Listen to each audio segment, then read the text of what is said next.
आज हम लोग हमारा गुरुत्वाकर्षण का जो अध्याय है क्लास की का भौतिकी में, उसमें हम लोग पढ़ेंगे उपग्रह के बारे में। उपग्रह किसको कहते हैं? वैसा पिंड जो पृथ्वी के चारों ओर वृत्ताकार कक्षा में क्या करता है, चक्कर लगाता है पृथ्वी का, उसे हम लोग उपग्रह कहते हैं। वैसा पिंड जो पृथ्वी के चारों ओर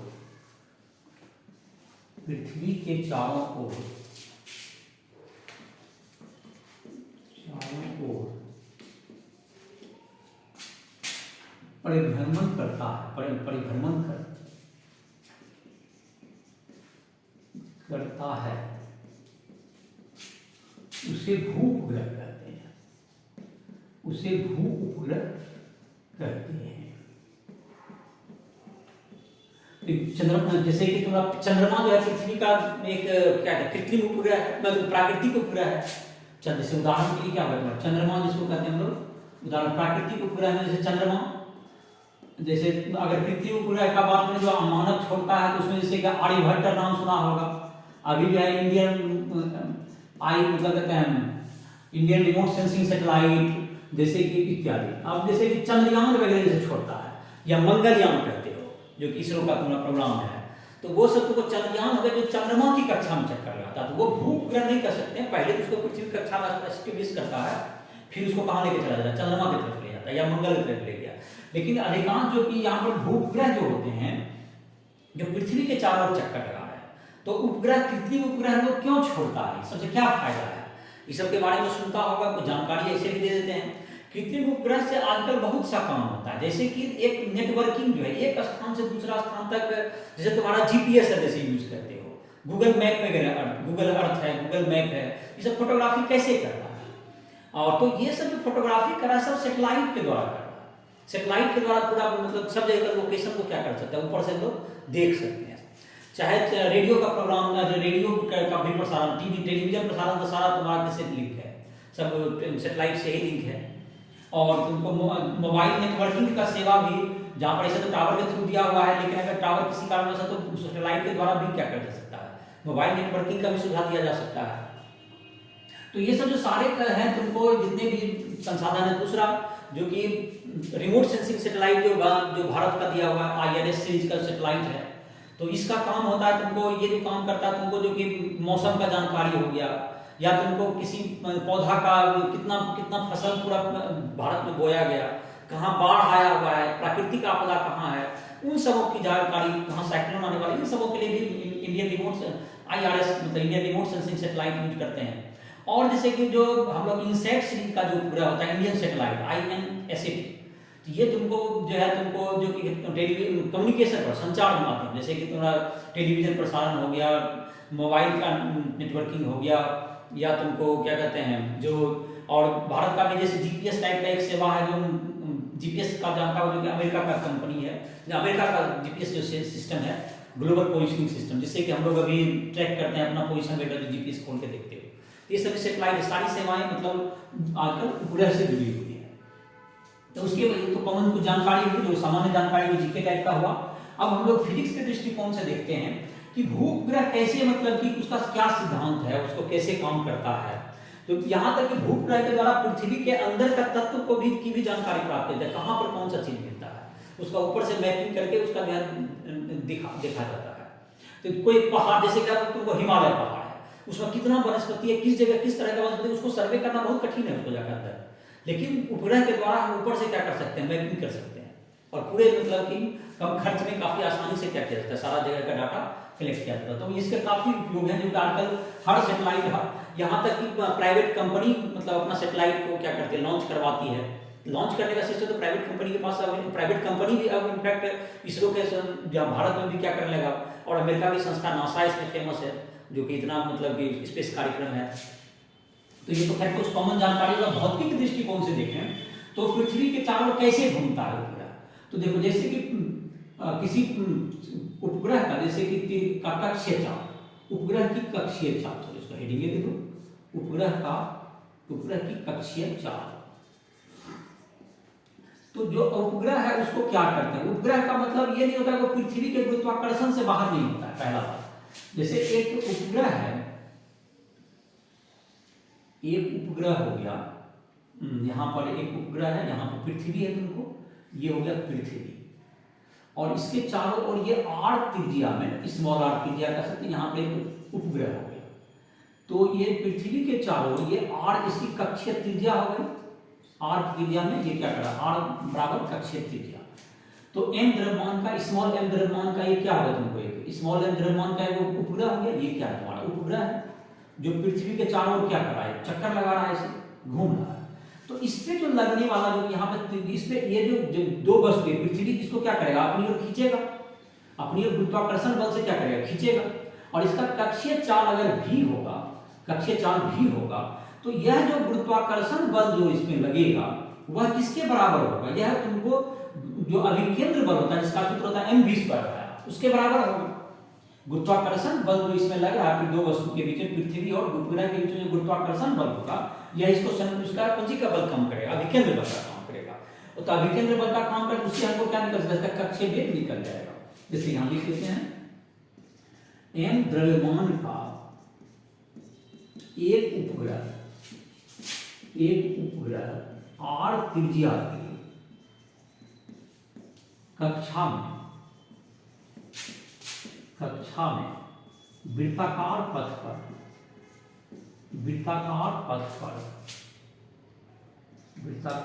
पर m द्रव्यमान की पृथ्वी के चारों ओर परिभ्रमण कर रहा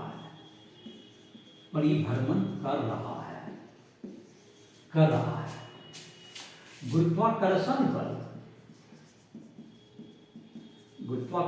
बल उपग्रह को वृत्तीय कक्षा में घूमने के लिए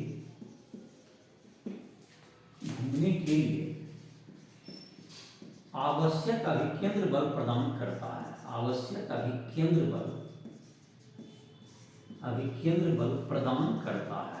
अभिकेंद्र बल प्रदान करता है। तो गुरुत्वाकर्षण ये तुमको आवश्यक अभिकेंद्र बल प्रदान करेगा। तो आवश्यक अभिकेंद्र गुरुत्वाकर्षण बल कितना हो गया, G हो गया कैपिटल G, m एक द्रव्यमान का पृथ्वी का गुना, अब बटे r त्रिज्या है तो r² हो गया बल, बराबर कितना ले लेंगे, mv² बटे r। v जहां क्या हो गया, इसकी कक्षीय चाल हो गई, संकेत क्लियर है। v बराबर उपग्रह का कक्षीय वेग, इसको ऑर्बिटल वेलोसिटी कह सकते हैं। कक्षीय चाल का इंग्लिश हो गया ऑर्बिटल वेलोसिटी। और यहां पर क्या होगा, स्मॉल m तक कट गया तुम्हारा, और ये देखो r भी कट जाएगा, तो v बराबर हो गया कक्षीय चाल हो गया तुमको √gm बटे r। ये हो गया तुमको कक्षीय चाल हो गया, इतना वेग चाल से कक्षीय चाल, और r हो गया इसका कक्षीय त्रिज्या, और g क्या होगा तुमको, g गुरुत्वाकर्षण नियतांक जिसका मान याद हो गया 6.67 × 10⁻⁰ और m हो गया पृथ्वी का द्रव्यमान। अच्छा, जिस उपग्रह के चारों ओर घूमेगा उस उपग्रह का द्रव्यमान पृथ्वी का द्रव्यमान हो गया, ये पृथ्वी का उपग्रह है तो ये पृथ्वी का द्रव्यमान हो गया। इस प्रकार से क्या होगा, उसकी कक्षीय चाल इतना से, जैसे कि अब जैसे कि इसको देखो, जैसे इसका चीज समझे हम लोग प्रक्रिया क्या कैसे इसको ले जाता है। ये जो कक्षा में जहां पर स्टेब्लिश करना होता है उसको पहले यहां से पृथ्वी से क्या करेंगे, गुरुत्वाकर्षण बल के विरुद्ध पहले उपग्रह को क्या करेंगे, यहां से रॉकेट के द्वारा फायर करते हैं। उससे क्या होता है, रॉकेट का जैसे नाम सुना होगा तुम, अगर न्यूज वगैरह का देखा होगा कभी उपग्रह का प्रक्षेपण करते हुए, या नहीं तो बहुत बार टेलीविजन पे लाइव टेलीकास्ट होता है उसको देखोगे, उसमें तुम देखोगे कि थोड़ा जो है यहाँ से क्या करेगा, जैसे इसरो का जैसे कोई भी सेटेलाइट का जब लाइव प्रसारण देखोगे उसमें तुम देख सकते हो, तो पहले यहाँ से सेटेलाइट को कुछ ऊंचाई तक ले जाता है, प्रथम चक्र का यहाँ पे से विस्फोट कराता है पहले रॉकेट जमीन पर। रॉकेट एक बहुत सा बड़ा मतलब यंत्र है जिसमें कि ईंधन रहेगा और उसको बहुत तेज विस्फोट होगा, तो विस्फोट के कारण जब उसको ऊर्जा मिलेगा, संवेग परिवर्तन से उसको क्या मिलेगा, ऊपर की ओर ऊर्जा मिलेगा, ऊपर की ओर जब उसको गति मिलेगा, गति प्रदान होगा और गुरुत्वाकर्षण पर उसको धीरे धीरे रोकते जाएगा, तो ऊपर जाते जाते क्या होगा, तुम्हारा एक चरण में कुछ ऊंचाई तक वह पहुंच जाएगा। वहां पर जाने के बाद फिर जब लगभग वायुमंडल के ऊपर चला जाएगा तो फिर तुमको एक और विस्फोट उसमें कराया जाता है, उसको ऑटोमेटिक बना हुआ रहता है सिस्टम, इतना ऊंचाई के बाद उसमें फिर से विस्फोट होगा और इस तरह से फिर से जब विस्फोट होगा तो उसको अपना जितना इच्छित ऊंचाई है जहां पर इसको रखना चाहेगा वहां तक ऊंचाई तक वो क्या हो जाता है, पहुंच जाता है। मतलब दो चरण में, और उसके बाद जो विस्फोट होता है, विस्फोट के बाद जो ईंधन है और उसका जो जो पार्ट है, जो विस्फोट करने जो आवश्यक है, सब नीचे गिर जाता है, जिससे कि उसका वजन क्या हो जाए, कम हो जाए, ज्यादा ईंधन की जरूरत पड़ेगी वजन ऊपर ले जाने के लिए। तो उसका मतलब इस तरह से सिस्टम होता है, एक पहला विस्फोट यहाँ हुआ, फिर एक ऊपर विस्फोट होगा। इस प्रकार से क्या होता है, वो अपनी ऊंचाई तक जितना उसकी त्रिज्या है वहां तक पहुंचेगा, और वहां पर पहुंचने के बाद उसके पास और ईंधन बचा हुआ रहता है, जिससे कि वह कक्षीय वेग, एक पर्टिकुलर वेग को उसमें प्रदान करेगा। जितना वेग से उसको घूमना है उतना वेग उसको क्या किया जाएगा, वहां पर दिया जाता है। ये उसके बाद वहां पर पृथ्वी में क्या करते हैं, चारों ओर क्या निकल रहे हैं, उतना कक्षा में वो घूमे रहेगा। इस प्रकार से इसको स्टेब्लिश करते हैं पृथ्वी कक्षा में। अब जैसे वो चंद्रयान वगैरह है, तो इसको पहले पृथ्वी कक्षा में स्टेब्लिश करके इसका त्रिज्या को धीरे धीरे बढ़ाया जाता है, और उसको इस तरह से बढ़ाया जाता है कि वो धीरे धीरे बढ़ते बढ़ते किसके गुरुत्वाकर्षण में चला जाए, फिर वो मैं चंद्रमा गुरुत्वाकर्षण जाएगा, चंद्रमा गुरुत्वाकर्षण जाएगा तो उसको फिर चंद्रमा के ऑर्बिट में फिर घुमाना पड़ेगा। तो उसको मतलब कि अलग तरह या मंगल में जाना तो मंगल के गुरुत्वाकर्षण उसके चारों ओर फिर क्या करना पड़ेगा, घुमाना पड़ेगा। तो उसमें फिर एक मैंने उसका अलग से उसको थोड़ा कम्प्लेक्स, इससे कम्प्लेक्सिटी उसका क्या होगा, बढ़ गया। तो खैर ये तुमको समझ में आ गया, कुछ कॉमन जानकारी। भूग्रह का हो गया, ये कक्षीय चाल हो गया। अब जैसे भूग्रह का आवर्त काल कितना होगा, तो जैसे कि तुम केपलर का नियम में पढ़ा होगा कि आवर्त काल का वर्ग और तुमको आर के मतलब उसकी कक्षीय त्रिज्या के समानुपाती होता है। तो ये देखो तुम्हारा जैसे है, अब जैसे कि उपग्रह का आवर्त काल निकाल लेते हैं, तो सब कुछ उदाहरण वगैरह भी दिए हुए हैं तुमको, पहले थ्योरी देख लेते हैं फिर उदाहरण वगैरह बता देंगे सबका। एनसीईआरटी बुक में जो दिया हुआ है तुम्हारा, हल्का ही इंटरेस्टिंग टॉपिक है। और जो पहला वॉल्यूम तुम्हारा बुक है वह भी आज के लेक्चर में समाप्त हो जाएगा। उसका दूसरा वॉल्यूम जो है एनसीईआरटी बुक का, उसको स्टार्ट करेंगे नेक्स्ट लेक्चर में। या तुमको जो क्वेश्चन वगैरह है, जितने भी तुमको क्वेश्चन वगैरह बनाओगे, जहां दिक्कत है हमसे राइट ऐप के माध्यम से कभी भी संपर्क कर सकते हो। तो राइट के ऐप पर तुमको फिजिक्स, केमिस्ट्री, मैथ सबके सारे वीडियो हैं, इंग्लिश हिंदी मीडियम सबके वीडियो उपलब्ध हैं, जिसको तुम आसानी से उस पर जाके पढ़ सकते हो।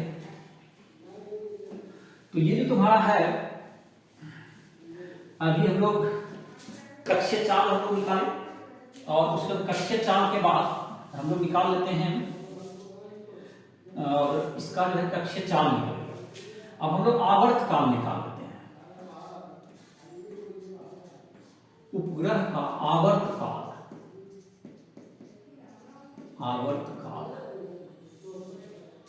उपग्रह का आवर्त काल क्या होगा, एक चक्कर लगाने में उपग्रह को पृथ्वी के परिक्रमा, एक पूर्ण चक्कर लगाने में उपग्रह को जो समय लगता है, उपग्रह को जो समय लगता है उसे उस उपग्रह का आवर्त काल कहते हैं। उसे उस उपग्रह का आवर्त काल कहते हैं। आवर्त काल को हम लोग टी से सूचित करेंगे। तो जैसे कि एक चक्कर लगाने में कितना समय लगेगा, बहुत आसान सा प्रश्न है। समय जो लगेगा, देखो इसका परिधि हो गया 2 पाई आर, इसकी त्रिज्या आर है, तो परिधि बटे 4 भी इसका निकाल चुके हम लोग। तो परिधि पता है, 4 पता है, कक्षीय चाल का वो सूत्र निकाले हैं। तो टी बराबर क्या है, 2 पाई आर बटे क्या होगा, भी जो कि कक्षीय त्रिज्या है, तो टी बराबर हो गया 2 पाई आर बाय भी का मान क्या है, रूट अंडर जी एम बटे R, root under G M बटे आर। ये तुम्हारा क्या हो जाएगा, कक्षीय त्रिज्या हो गया। इसको फिर से लिखना पड़ेगा। तो टी बराबर हो गया तुम्हारा, यहां पर लिख देते हैं टी बराबर, फिर से इसको लिख देते हैं, कम उड़ रहा था, टी बराबर 2 पाई आर बटे भी। तो टी बराबर क्या है, 2 पाई आर बटे रूट अंडर जी एम बटे आर। तो टी बराबर क्या हो जाएगा, आर पर पावर 2 पाई आर पावर 3 बटे 2। आर जैसे है तुम्हारा, तो आर क्या हो जाएगा तुम्हारा, आर यहाँ एक पावर है, यहाँ आधा पावर है, तो ऊपर जब क्या जाएगा, टी बराबर 2 पाई आर पर पावर कितना है, एक और आधा 3 बटे 2 बटे रूट अंडर जी एम। ये हो गया तुमको आवर्तकाल का व्यंजक हो गया। या इसका वर्ग कर देगा तो यार तुम वर्ग भी कर सकते हो, या तुमको वर्ग करोगे तो टी स्क्वायर समानुपाती क्या हो जाएगा तुमको, टी स्क्वायर बराबर क्या हो जाएगा 4 पाई स्क्वायर आर क्यूब बटे जी एम, या टी स्क्वायर समानुपाती आर क्यूब, टी स्क्वायर समानुपाती आर क्यूब। ये तो केपलर का नियम था, केपलर का नियम, ये केपलर का नियम था, ये भी केपलर का नियम ग्रह की गति के लिए, ये तुमको ग्रह में वही लागू होता है, ये तुमको इसके समानुपाती होता है। ये तुम्हारा हो गया कौन सी हो गया तुम्हारा पृथ्वी का भूग्रह का क्या होगा तुमको, ये निकल जाए तुमको कितना आवर्तकाल होगा, कितना देर में घूमेगा।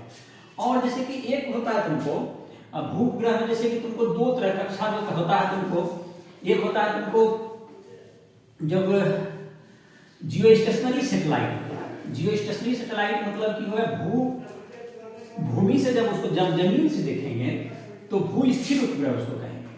तो भू स्थिर उपग्रह भी मतलब दो तरह का, जैसे क्या उसको बांटेंगे अलग अलग कक्षा होता है। एक होता है तुमको तीन तरह का भी ऑर्बिट कह सकते हैं होता है। एक तो तुमको हो गया जो कि पृथ्वी के मतलब विषुवत रेखा के चारों चक्कर लगता है। पृथ्वी के विषुवत रेखा के ऊपर जाकर के उसके चारों ऊपर चक्कर लगाएगा, उसे कहेंगे हम लोग। और जिसका आवर्तकाल 24 घंटा होगा उसे हम लोग क्या कहेंगे, भू स्थिर उपग्रह कहलाता है। एक होता है तुमको ध्रुवीय उपग्रह, और एक होता है तुमको इलिप्टिकल ऑर्बिट, मतलब ये घूमता है दोनों के बीच से। जैसे भू स्थिर उपग्रह के बारे में देखें,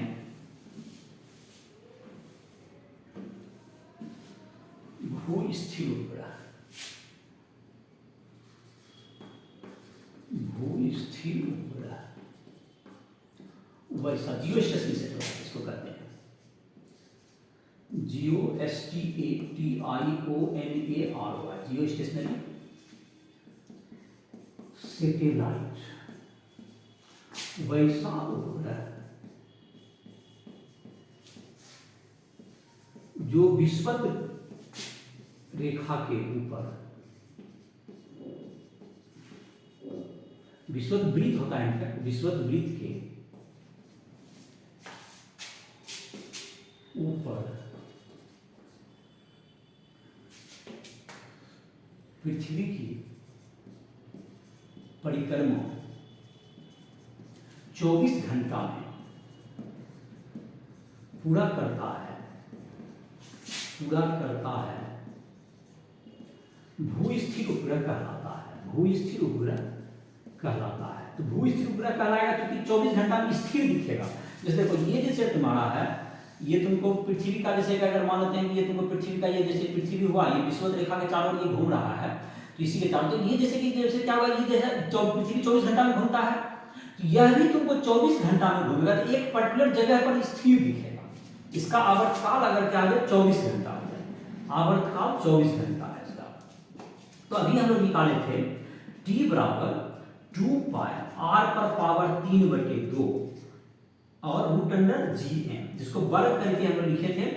तो टी स्क्वायर, इसे क्या होगा r निकाल सकते हैं लोग, या r बराबर हो जाएगा तुमको, r बराबर ये तो गुना हो जाएगा r पावर 3/2 भी पहले देखे स्किप कर, r पावर 3/2 बराबर क्या होगा तुम्हारा रूट अंडर gm गुना t बटे 2 पाई। और इधर r का वैल्यू निकालना है तो 2/3 पावर हो जाएगा, r पर पावर मतलब ये निकलेगा कितना ऊंचाई होगा ये निकल जाएगा। तो r बराबर हो गया तुमको रूट अंडर gm गुना t बटे 2 पाई, इस पर पावर 2/3 हो जाएगा। तो इसका अगर सबका मान रख देंगे, t का मान 24 घंटा, m का मान 6×10, पृथ्वी का द्रव्यमान 6×10 पर 24 किलोग्राम होता है। तो इस प्रकार से क्या हो जाएगा, इसका जो r निकलेगा, तो मान रखने पर इसका r जो भू स्थिर उपग्रह की त्रिज्या r होता है, r बराबर 42,400 किलोमीटर आता है करीब, यह जाएगा 42,400 किलोमीटर आ जाएगा। तो पृथ्वी की सतह से ऊंचाई कितना आ जाएगा, r तो पृथ्वी की त्रिज्या अगर मान लेते हैं re प्लस ऊंचाई h बराबर 42,400 किलोमीटर करीब करीब। तो ऊंचाई जो है h बराबर क्या होगा, मतलब पृथ्वी का त्रिज्या याद होगा माइनस 6400 किलोमीटर, 6400 किलोमीटर, ये तुमको आ गया 36,000 किलोमीटर के लगभग ऊंचाई पर होता है। ये पृथ्वी से ऊंचाई इसकी हो गई, पृथ्वी से ऊंचाई।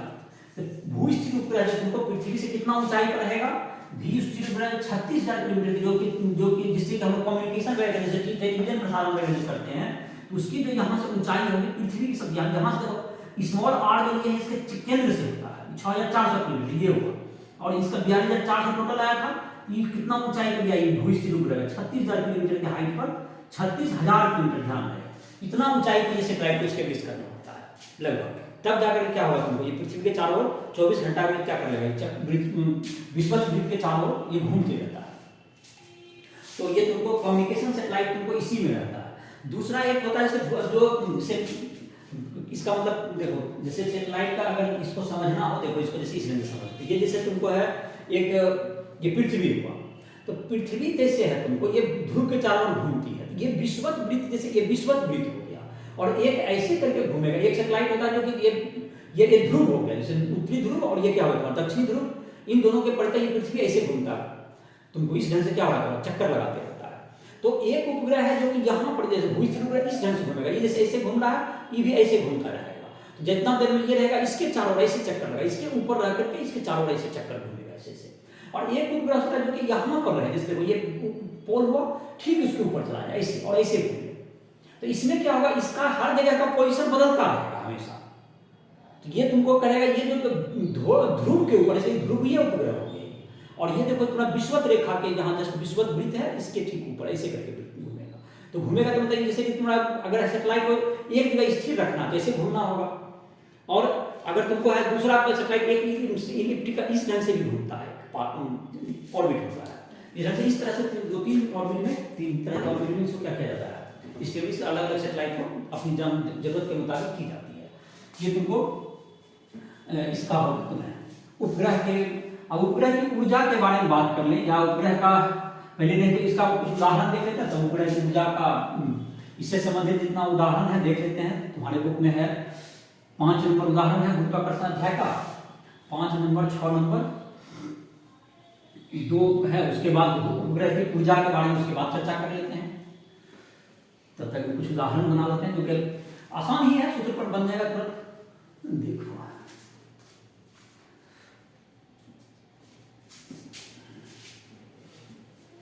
तो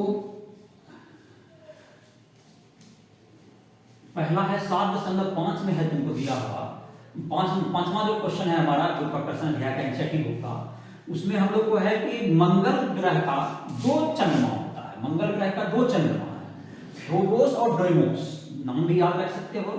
तो उसमें उसका एक आवर्त काल दे दिया है, एक चंद्रमा का कितना आवर्त काल दिया हुआ है 7.39 मिनट।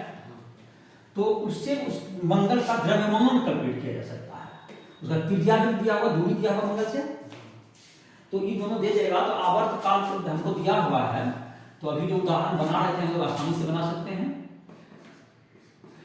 एनसीईआरटी का उदाहरण नंबर 5 देखते हैं, गुरुत्वाकर्षण अध्याय का है।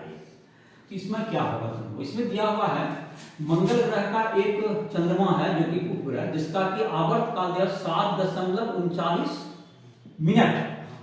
तो मिनट को सेकंड बदल दो, तो इतना क्या हो गया सेकंड हो गया। और इसका जो कक्षा का त्रिज्या है वो भी दिया हुआ होगा, कितना दिया हुआ है 10/3। इनको 6 करो मीटर में कर लेते हैं, तो ये तुम्हारा दिया हुआ है किलोमीटर को 1000 से गुना कर क्या करेंगे इसको मीटर बदल दिए, तो कैसा ही मात्रा मिल जाए। अब तुमको इससे चाहिए कि मंगल ग्रह का द्रव्यमान कितना होगा, यही प्रश्न है हमारा। तो देखो आसान ही है। अब आसान क्या है, टी का मान पता है, तो अभी जैसे बार बार लिखते हैं 2t बराबर क्या होगा तुमको 2πr/v, उससे निकालोगे तो क्या फार्मूला आता है 2πr⁴ बटे √g, यही होता है तुम्हारा। अब है इसको वर्ग कर दो दोनों तरफ, तो हमको m का मान कर इसको रूट से फ्री कर लेते हैं, तब m इधर आ जाएगा। तो क्या आ जाएगा t² बराबर 4π² बटे gm, ठीक है। तो अब m को ऊपर ले लो, m द्रव्यमान जो निकालना है, तो क्या होगा तुम्हारा 4π² बटे g गुना t का स्क्वायर, ठीक है। अब सबका मान यहां पुट करते हैं, तो 4π का तब 4 ही हो गया। अब पाई का मान कितना हो गया तुम्हारा 3.14 का स्क्वायर, है तुम्हारा 4 pi square R cube. R का मान कितना बोला था देखो, 9.4 गुना 10 पावर 904 गुना 10 पावर 6 ना। आर का मान है तो यहाँ लिख रहे 904 में 10 पावर 6 किलोमीटर में है, तो आर का क्यूब हो गया बटे कितना तुम्हारा जी का मान रखना होगा 6-7 गुना 10 माइनस 11 और गुना आवर्त काल कितना था तुम्हारा, आवर्त काल 7 मिनट था ना, 7.39 गुना 60 का स्क्वायर। इससे क्या आ जाएगा, इसका द्रव्यमान किलोग्राम ऐसा ही मात्रक में आ जाएगा, तो कितना आ जाएगा आंसर 6.48 गुना 10 पावर 23 इतना किलोग्राम तुम्हारा किसका द्रव्यमान आएगा, मंगल ग्रह का द्रव्यमान है। जिसका उपग्रह रहेगा उसी का द्रव्यमान आएगा। पृथ्वी का अगर किसी उपग्रह का चंद्रमा वगैरह का देंगे, जैसे तुम्हारा एक्सरसाइज में क्वेश्चन में भी होगा, उस समय तुम पृथ्वी का द्रव्यमान इसे क्या है। अगला क्वेश्चन में हम लोग का उदाहरण में भी है इसी तरह का एक प्रश्न है, देखो उसका फिर निकाल, छठा उदाहरण देखो, पृथ्वी का द्रव्यमान निकाल लेते हैं। ये मंगल ग्रह का जैसे निकल गया, इसी ढंग से तुमको दिया हुआ 2 विधि से पृथ्वी का द्रव्यमान निकालेंगे दिया उदाहरण 7.6 में 7.5 ये खत्म हो गया ना, 5वां खत्म हो गया। अब क्या है गुरुत्वाकर्षण का उदाहरण नंबर छठा में भी दिया हुआ है कि पृथ्वी का द्रव्यमान निकालेंगे। 2 विधि से पृथ्वी का क्या निकालना है, द्रव्यमान निकालना है। एक बार तुमको जी का मान दिया हुआ है, एक में जी बराबर हो गया तुमको 9.81 दिया हुआ है, जी का मान 9.81 पहला विधि उसी से निकालते हैं, पहला उसी से निकाला है। देखो दूसरा विधि 2 विधि से पृथ्वी का द्रव्यमान निकाल, एक तो चंद्रमा के आवर्तकाल से जैसे भी बनाए उससे बनाएंगे, एक है तुमको एनसीईआरटी का उदाहरण है तुमको छठा। इसमें 2 क्वेश्चन है। तो पहला क्वेश्चन है, पहला इसमें उसका 2 पहला का 5 का भी 2 भाग था, 5वां का 1 भाग बना, दूसरा पार्ट में दूसरा पार्ट था कि तुमको इसका जो परिक्रमा है मंगल ग्रह के चारों, मंगल ग्रह जो है 5 का पहला पार्ट था तुम्हारा, उसमें 2 पार्ट है तुम्हारा ना, 5 का दूसरा भाग था। दूसरा भाग ये है तुमको कि अगर मंगल ग्रह तुमको पृथ्वी के तुलना में उसका जो दिन मतलब कि उसका जो घूमने का जो t² कोई भी ग्रह घूमता है, जैसे केपलर के लिए t² पर क्वेश्चन तो क्या होता है r क्यूब। अब है एक उपग्रह का है t1² बटे t2², एक ग्रह का बराबर क्या होगा r1 का क्यूब बटे r2 का क्यूब, ऐसा लिख सकते हैं हम लोग, ये सूत्र हो गया। अब कह रहा है कि पृथ्वी तो कितना दिन में घूमता है, उसका तो 1 साल में 1 चक्कर लगाता है पृथ्वी, अगर इसको मान लें, और एक t1 को क्या मानते हैं मंगल ग्रह का, तो मंगल ग्रह से कितना दिन में घूमता है, मंगल ग्रह क्या दिया हुआ कक्षा त्रिज्या दिया हुआ उसका अनुपात पर कितना दिया हुआ त्रिज्या कितना गुना बड़ा है 1.52 गुना, यही लिखा हुआ है। तो मंगल ग्रह का जो कक्षा का त्रिज्या है वो पृथ्वी के त्रिज्या से 1.52 गुना है। तो यह होगा t1 का, इसका t1 निकालना है, t1 मानते हैं मंगल ग्रह का आवर्त का, और पृथ्वी का कितना हो गया आवर्त का 1 साल, इसका स्क्वायर हो गया, पृथ्वी का आवर्त काल हमको पता है, और इसका जो त्रिज्या है मंगल का त्रिज्या 1 दशमलव कितना गुना 1.52 गुना बड़ी है। तो बटे क्या होगा तुम्हारा पृथ्वी 1.5 गुना r1 r2 बटे r2 है, इस पर पावर कितना हो जाएगा, पावर 3 हो जाएगा। तो इस प्रकार से क्या निकल जाएगा, इसका जो तुमको है इसका आवर्त काल का मान क्या हो जाएगा, इसका निकल जाएगा। तो कितना आवर्त काल का आंसर कितना है t1² बराबर 1 ईयर का होल स्क्वायर गुना 105 2 पर पावर 3। तो t1 बराबर 1 साल गुना 105 2 पर पावर 3 बटे 2 इतना साल। तो कितना आंसर है 27.3 डी। क्वेश्चन को पूरा पहले प्रश्न को दूसरा पार्ट। यह मानते हुए कि पृथ्वी तथा मंगल सूर्य के परितः वृत्तीय कक्षा में परिक्रमा कर रहे हैं तथा मंगल की कक्षा की त्रिज्या पृथ्वी की कक्षा की त्रिज्या की 1.52 गुनी है, तो मंगल वर्ष की अवधि दिनों में क्या है। किसका कक्षा का त्रिज्या ज्यादा है? मंगल का। हाँ, मंगल का कक्षा का त्रिज्या ज्यादा है तो उसका आवर्तकाल भी ज्यादा, इतना तुमको इतना गुना आ जाएगा तुमको, तो दिनों में निकाल देगा। अच्छा ठीक है, इसके बाद है तुम्हारा दूसरा है तुमको, अब उदाहरण छठा। तो मैंने 30 का समानुपाती आर क्यूब, कक्षा का त्रिज्या जितना रहेगा उसके आधार पर क्या कर सकते हैं, इसका वैल्यू निकाल देंगे। अब देखो उदाहरण छठा है तुमको, उसमें दिया हुआ है कि पृथ्वी, जैसा कि अभी चर्चा कर रहे थे, जो कि दूसरा पार्ट छूट गया था उसको फिर से बना दिए। तो पहले छठा का जैसे चर्चा कर रहे थे तो उसमें है तुमको पृथ्वी का क्या निकालना है, द्रव्यमान परिवर्तित करना है। तो पृथ्वी का द्रव्यमान परिवर्तित करना है तो उसका गुरुत्वाकर्षण नियतांक जो है G बराबर 9.81 है। G का मान निकालना है 9.81। NCERT का उदाहरण छठा। तो छठा में है तुमको G का मान दिया हुआ है कि Gm बराबर जो होगा, तुमको ये फॉर्मूला गुरुत्वाकर्षण याद होगा, Gm बटे R स्क्वायर। तो इससे भी m का मान हम लोग निकाल सकते हैं। तो m बराबर क्या होगा, G गुना R स्क्वायर बटे कैपिटल G। तो G का मान है 981 और पृथ्वी का त्रिज्या क्या है, कितना 6.37 गुना 10 पावर 6 होल स्क्वायर। 10 पावर 6 का मतलब होल स्क्वायर हो जाएगा। Gm, हाँ होल स्क्वायर में Gm बट इसको होल स्क्वायर क्या करवा दिया, ये तो R का मान होगा, त्रिज्या हो गया। हाँ, त्रिज्या का स्क्वायर है कि नहीं। बटे में क्या होगा तुम्हारा, कैपिटल स्मॉल दी ना, 7 गुना 10 पावर माइनस, कैपिटल दी है 6.67 गुना 10 पावर माइनस 11, ऐसा ही मतलब इसका मान होता है। तो इससे किसका द्रव्यमान आ जाएगा, पृथ्वी का द्रव्यमान आ गया, कितना आ जाएगा इसका द्रव्यमान 5.97 गुना 10 पावर 24। हाँ 24, मतलब 6 के आसपास होता है, 597 इतना किलोग्राम आ जाएगा। दूसरा विधि से इसको बनाना है, उसमें दिया हुआ कि पृथ्वी का चंद्रमा कितना देर में घूमता है वो दिया हुआ है। तो चंद्रमा घूमता है तो उसके आधार पर भी इसका पृथ्वी का द्रव्यमान निकलता है। जैसे अभी बनाते हैं सेकंड विधि, दूसरा विधि से इसका द्रव्यमान, प्रथम विधि से हो गया, अब दूसरी विधि से निकालते हैं इसका पृथ्वी का द्रव्यमान। तो चंद्रमा घूमता है तो उसका आवर्तकाल दे दिया 27.3 दिन है, 27.3 दिन है ना।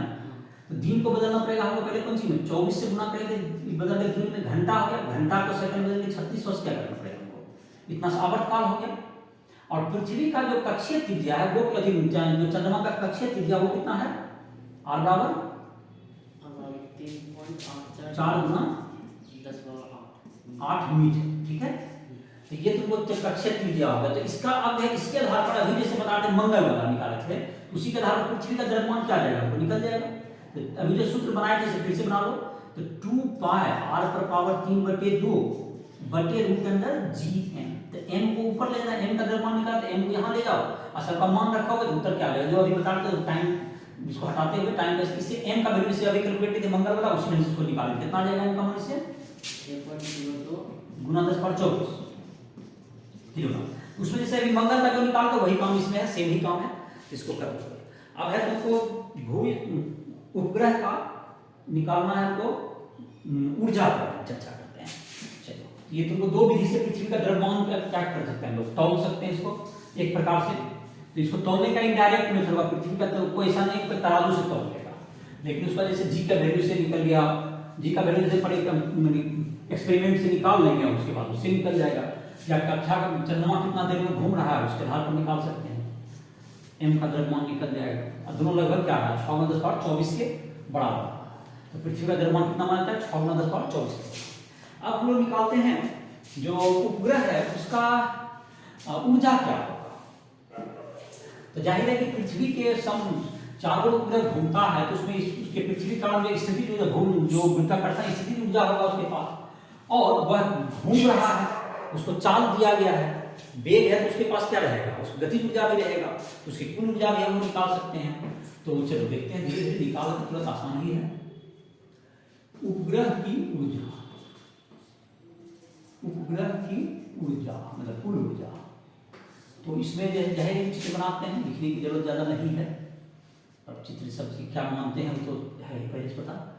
तो इसका पृथ्वी हो गया, पृथ्वी का द्रव्यमान कैपिटल M मान लो, और इसकी जो कक्षा की त्रिज्या आ, और यहाँ पर एक उपग्रह है, इसका द्रव्यमान उपग्रह का कितना द्रव्यमान हो गया, स्मॉल है, ठीक है, तो स्मॉल एम द्रव्यमान हो गया, तो इसका त्रिज्या होगा, तो गुरुत्वाकर्षण स्थिति ऊर्जा का सूत्र जो पिछले लेक्चर वगैरह में पढ़ा होगा, गुरुत्वाकर्षण स्थिति ऊर्जा बराबर क्या हो गया, माइनस GMM/r, ये हो गया। संकेत क्लियर है, m हो गया कैपिटल M क्या हो गया, पृथ्वी का द्रव्यमान, m स्मॉल m हो गया उपग्रह का द्रव्यमान, इसे लिख यहाँ पर, अगर फिर से लिखना चाहो, पृथ्वी का द्रव्यमान हो गया कैपिटल M, स्मॉल m हो गया इसमें उपग्रह का द्रव्यमान, r हो गया उपग्रह की कक्षीय त्रिज्या, उपग्रह की कक्षीय त्रिज्या जिसमें घूम रहा है, ये तुमको -GMM/r, इसका उत्पत्ति हो गया तुम्हारा स्थिति ऊर्जा। अब गतिज ऊर्जा निकालो, गतिज ऊर्जा बराबर क्या था, हाफ mv², तो v का मान याद होगा तुमको, क्या होता है, हाफ गुना स्मॉल m का गुना v का मतलब √g कैपिटल M/r का होल स्क्वायर, इसका v का यहाँ स्क्वायर है, तो क्या होगा, हाफ गुना स्मॉल m गुना इसका रूट और g स्क्वायर खत्म हो गया GM/r, तो हो गया GMM/2r, ये हो गया तुमको मतलब कि गुरुत्वाकर्षण मतलब g गुना इसके कारण क्या होगा तुम्हारा गतिज ऊर्जा कितना होगा, क्योंकि इसके चारों ओर घूमते भी रहता है, नहीं घूमेगा तो पृथ्वी इसको खींच लेगा अपनी ओर, इसलिए इसको घूमना भी करते तभी तभी वो क्या रह पाएगा, अपना अस्तित्व बनाए रखेगा। अब कुल ऊर्जा निकालो, चलो कुल ऊर्जा क्या हो जाएगा, कुल ऊर्जा बराबर स्थिति ऊर्जा जो गतिज ऊर्जा, स्थिति का कितना होगा -GMM/r, और ये होगा तुमको GMM/2r, इसमें कॉमन क्या है तुम्हारा, GMM/r क्या होगा तुम्हारा, कॉमन हो गया, -1 + 1/2, ये कितना हो जाएगा, -1/2 हो जाएगा, आधा हो गया, तो -GMM/2r, ये क्या होगा तुम्हारा, इसका कुल ऊर्जा निकल गया, मैंने उपग्रह का कुल ऊर्जा।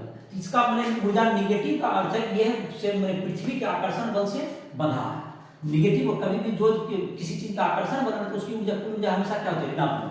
अगर इतना ही ऊर्जा इसको दे देंगे तो वो पृथ्वी के गुरुत्वाकर्षण से बाहर चला जाएगा, कितना ऊर्जा दे देंगे, जितना निगेटिव है उसको पॉजिटिव कर देंगे अगर न्यूनतम, तो वो क्या हो जाएगा, उतना पृथ्वी गुरुत्वाकर्षण से वो बाहर चला जाएगा। तो उपग्रह वगैरह जो होता है वो बहुत लोग ये सोचते हैं कि पृथ्वी गुरुत्वाकर्षण से बाहर होता है, ऐसा कोई बात नहीं है, पृथ्वी का क्या रहता है, वो गुरुत्वाकर्षण बल के अंतर्गत ही रहेगा। तो पृथ्वी के गुरुत्वाकर्षण की ये कुल ऊर्जा, और इसको पलायन के लिए क्या होता है, कुल ऊर्जा मतलब पलायन के लिए कुल ऊर्जा > 0 ऐसा हो जाएगा, तो वो तुमको यहाँ से बाहर से पलायन के लिए इतना में पलायन कर जाएगा, तो वो पृथ्वी के गुरुत्वाकर्षण से क्या निकल जाएगा, बाहर निकल जाएगा, तो ये तुमको कुल ऊर्जा हो गई। अब जैसे है तुमको कुल ऊर्जा, तो ऊर्जा के संदर्भ में तुमको जैसे इसमें भी तुमको कुछ प्रश्न दिए गए हैं तुम्हारे बुक में ऊर्जा का, जैसे एक प्रश्न है तुमको जिसमें कि स्थिति ऊर्जा, गतिज ऊर्जा ये सब निकालने के लिए है, क्या है क्वेश्चन पढ़ो, 7वां नंबर उदाहरण है, पढ़ो क्वेश्चन।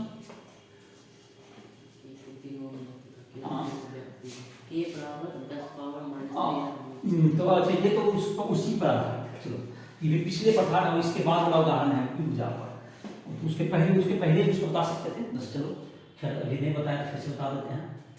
तो एक था जैसे तुम्हारा जो एक और उदाहरण है उसमें के मात्रा बदलने के लिए है, तो उसको तुरंत बदल लेते हैं, उसके बाद आएगा ऊर्जा वाला उदाहरण है तुम्हारा।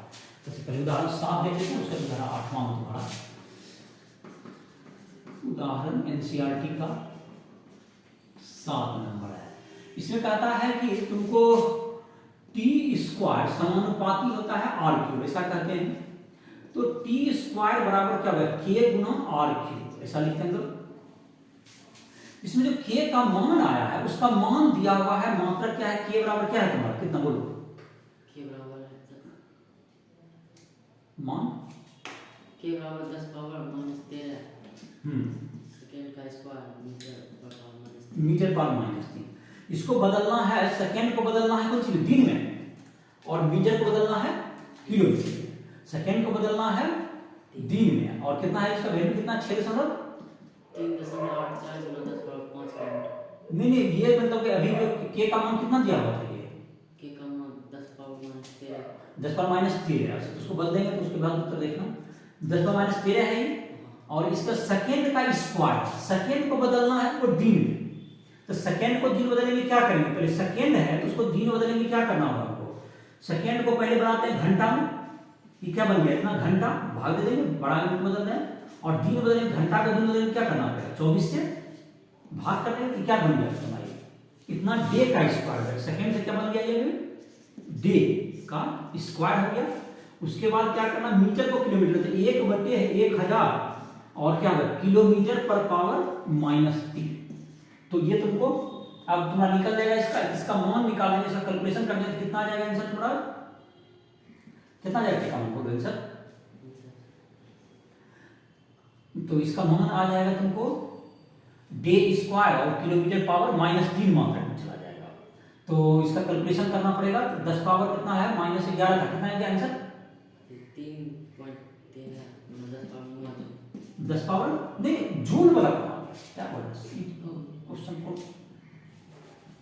क्या इसका के का मान दिन का स्क्वायर और किलोमीटर पावर माइनस 3, इसको कैलकुलेशन करके तुम्हारा आंसर लिखा होगा बुक में, कितना है 1.33 × 10 पावर माइनस 14 डी का स्क्वायर, हाँ माइनस 14 डे का स्क्वायर किलोमीटर पावर माइनस 3, इतना आ जाएगा तुम्हारा, उसको कैलकुलेशन कर लेगा। चलो अगला एक और क्वेश्चन है उदाहरण, उसके बाद देख लेते हैं उसका उदाहरण, एनसीईआरटी का उदाहरण नंबर 8वां, अंतिम है तुम्हारा उदाहरण इसका, इस चैप्टर का। और एक और इसमें बता देंगे जैसे कि तुम्हारा किस ढंग से तुम्हारा जो है उपग्रह वगैरह में किस तरह से वस्तु हल्का प्रतीत होता है, बिल्कुल भारहीन प्रतीत होता है, हल्का नहीं बल्कि भारहीन प्रतीत होगा। तो ये हो गया तुम्हारा, अब है तुलसी के बारे में लिख रहे थे हम लोग, एक क्वेश्चन बनाने वाले थे, पढ़ो क्वेश्चन पढ़ो। 400 केजी द्रव्यमान 400 केजी द्रव्यमान का एगो कोई उपग्रह है, ठीक है, स्थित है, तो 2 आरी त्रिज्या का उसको कहाँ ले जाना है, 4 आरी की त्रिज्या में ले जाना है। 2 आरी की त्रिज्या में है तो उसको कितना ऊर्जा की क्या पड़ेगी, जरूरत पड़ेगी, नहीं बोल रहे हो, तो उसका कुल ऊर्जा जैसे होता है तुम्हारा, कुल ऊर्जा जो उपग्रह का भी निकाले थे सूत्र, कुल ऊर्जा बराबर माइनस जी गुना कैपिटल एम गुना स्मॉल एम बटे 2 और आर के बराबर होता है 2r, और आर का मान पहले दिया हुआ है 2r, अब बाद में दिया हुआ है 4r, और दोनों का क्या हुआ तो उसमें कुल कितना ऊर्जा का जरूरत पड़ेगा, क्या हो जाएगा हमारा कैलकुलेट हो जाएगा। तो प्रारंभिक ऊर्जा क्या हो जाएगा, प्रारंभिक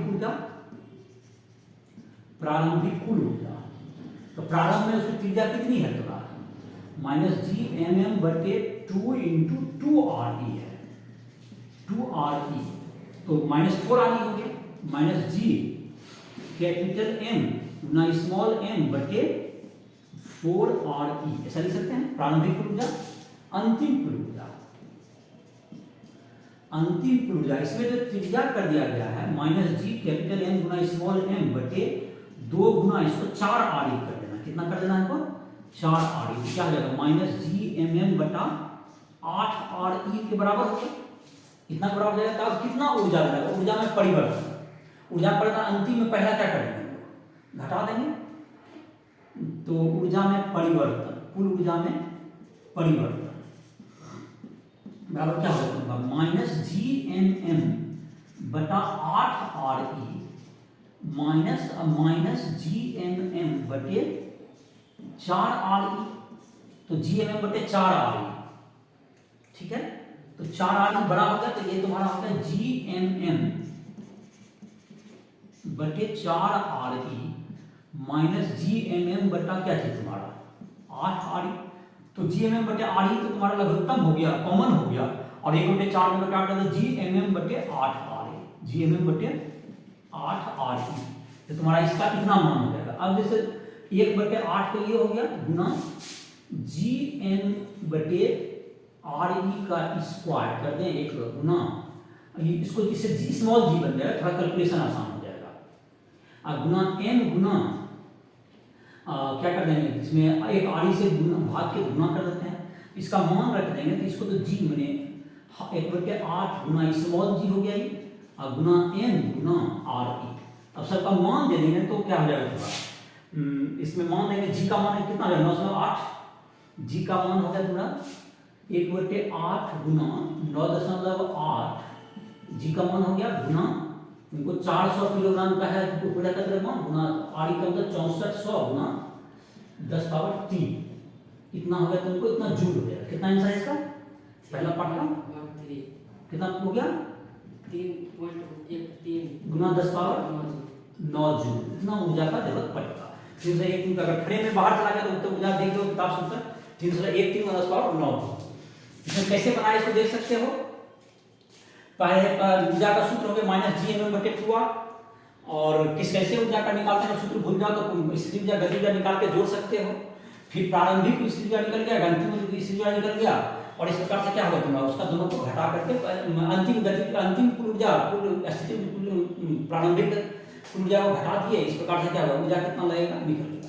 एक दूसरा पार्ट है इसका स्थिति ऊर्जा में परिवर्तन, स्थिति ऊर्जा में परिवर्तन निकालना, स्थिति ऊर्जा में परिवर्तन, हाँ स्थिति ऊर्जा में क्या होगा तुमको परिवर्तन, तो कितना हो जाएगा माइनस स्थिति ऊर्जा बाद में GMM बटे कितना होगा तुम्हारा 8RE, मतलब माइनस GMM बटे RE होता है, तो RE है 4RE होता है हमारा, और माइनस GMM बटे 2RE, तो GMM बटे 2RE माइनस GMM बटे 4RE, मतलब माइनस में क्या हो गया प्रारंभिक में, हाँ तो ऊर्जा तुमको ऊर्जा में परिवर्तन नहीं निकालना, शायद क्या निकालना है कुल ऊर्जा में परिवर्तन, ठीक तो हो गया। उसके बाद दूसरा पार्ट गतिज ऊर्जा घट जाती है, और गतिज ऊर्जा में कितना घटा, तो गतिज ऊर्जा का मतलब जैसे स्थिति ऊर्जा में परिवर्तन हो गया, गतिज ऊर्जा में क्या कर देगा तो कैलकुलेशन कर लेगा। अब हाफ जैसे पहले क्या हो जाएगा तुम्हारा गतिज ऊर्जा क्या था तुम्हारा हाफ m मतलब GMM बटे 2RE, GMM बटे 2RE, मैंने 2 तो एक पहले होता है, एक 2RE प्रारंभिक हो गया, प्रारंभिक गतिज ऊर्जा, ये प्रारंभिक गतिज ऊर्जा हो गया, और एक अंतिम गतिज ऊर्जा क्या रहेगा GMM बटे 2 × 4RE, क्या रहेगा अंतिम गतिज ऊर्जा, दोनों को क्या करेगा माइनस कर, जैसे कैलकुलेशन की उचित ऐसे कैलकुलेशन सबका कर सकते हैं। तो ये तुम्हारा क्या रहेगा टॉपिक तुम्हारा खत्म हो गया। अब एक थोड़ा सा चर्चा कर देते हैं, जैसे तुम्हारा बुक का जो टॉपिक था वो तो लगभग समाप्त हो गया तुम्हारा, ये फर्स्ट वॉल्यूम बुक समाप्त हो गया। ये जैसे कि एक चर्चा होता है कि उपग्रह में तुमको भारहीनता महसूस होता है, कैसे देखो उपग्रह में कोई भी वस्तु को कोई भार नजर ही नहीं आएगा। उपग्रह का कहेगा अंतरिक्ष यान में जो कि जिसमें क्या अंतरिक्ष यात्री वगैरह जाते हैं, जो कि भारत तुम्हारा जो है गगनयान लॉन्च करेगा पहला तुमको, जो अभी तक भारत का कोई अंतरिक्ष यात्री जो है जैसे सुना होगा राकेश शर्मा गए हैं, तो वो राकेश शर्मा तुमको रूस के अंतरिक्ष यान, भारत अभी तक अपना कोई अंतरिक्ष यान जिसमें आदमी बैठे जा सके ऐसा नहीं बना सका है। तो आने वाले समय में गगनयान जो है तुमको जाएगा, इसका पहला अंतरिक्ष, तो उस समय तुमको जब वस्तु जाता है जो अंतरिक्ष यात्री होता है उसको अपना भार कुछ भी महसूस नहीं होगा, या उपग्रह को भी अपना भार कुछ महसूस नहीं होगा। उपग्रह में भारहीनता काहे होता है देखो तुमको थोड़ा सा समझा देते हैं। भार जैसे उपग्रह घूम रहा है, यहाँ पृथ्वी है, यहाँ पृथ्वी है, उपग्रह यहाँ पर वृत्ताकार कक्षा में इसमें घूमता है, तो ये जो भार जो लगता है GMM बटे R स्क्वायर होता है, इसका जो गुरुत्वाकर्षण बल लग रहा है इसका, और इस पे जो पृथ्वी का गुरुत्वाकर्षण इधर mg जिसको बोलते हो, और ऊपर क्या रहेगा अभिलंब प्रतिक्रिया, ये अभिलंब प्रतिक्रिया ही शून्य जगह देखो जैसे इस वृत्ताकार कक्षा में घूमता है, इसको लिख सकते हैं GMM बटे R का स्क्वायर, ये बल हो गया केंद्र माइनस n बराबर क्या लिखेंगे NV स्क्वायर बटे R, ऐसा लिखेंगे यही होगा। इसका मतलब कि वृत्ताकार कक्षा में घूमना जैसा NV स्क्वायर बाय R चाहिए, तो n का मान जब लिखेंगे n बराबर क्या हो जाएगा तुमको इसको घटा दो इधर GMM बटे क्या होगा तुम्हारा R square minus MV square बटे R है, तो V का मान तो याद होगा तुमको √GM बटे R का स्क्वायर। तो देखो दोनों एक्सप्रेशन बिल्कुल सेम हो चुका है, तो GMM by R square minus भी क्या होगा GMM बाय R स्क्वायर, तो कितना हो गया 0 हो गया। तो उसका कोई मतलब आभासी भार ही, इसका मतलब कोई भार महसूस ही क्या नहीं होगा, नहीं होगा। इसमें क्या हुआ कि यह जो तुमको जो गुरुत्वाकर्षण बोलते हैं यह किसके बराबर काम कर जाता है, ये तुमको अभिकेंद्र बल के बराबर होता है। तो जाहिर है एन का मान क्या है, इससे शून्य हो जाता है। इसलिए कोई भी चीज पृथ्वी ये क्या महसूस होगा, जो उपग्रह में या अंतरिक्ष यान में क्या वस्तु कैसा प्रतीत होगा, भार ही महसूस होता है। तो उपग्रह या अंतरिक्ष यान में भारहीनता महसूस होती है, भारहीनता महसूस होती है, मतलब भारहीन बिल्कुल भार मान लगेगा। जैसे लिफ्ट वगैरह में जब से ऊपर से नीचे तो भार घटता हुआ प्रतीत होता है, लेकिन इसमें क्या होगा कि भार बिल्कुल क्या हो जाएगा, शून्य हो जाएगा। तो ये भारहीनता प्रतीत होगा। तो ये तुमको था, इसी के साथ जो तुम्हारा ये जो बुक है तुम्हारा, इसका जो थ्योरी है वो खत्म हो गया। क्वेश्चंस वगैरह तुमको जो भी दिक्कत हो पूछने के लिए राइट ऐप के माध्यम से कभी भी हमसे संपर्क करके पूछ सकते हो। कोई प्रश्न फिजिक्स केमिस्ट्री या मैथ किसी भी प्रॉब्लम में दिक्कत हो उसके संपर्क कर सकते हो। इसी साथ इस लेक्चर को समाप्त करते हैं। कितना देर लग गया?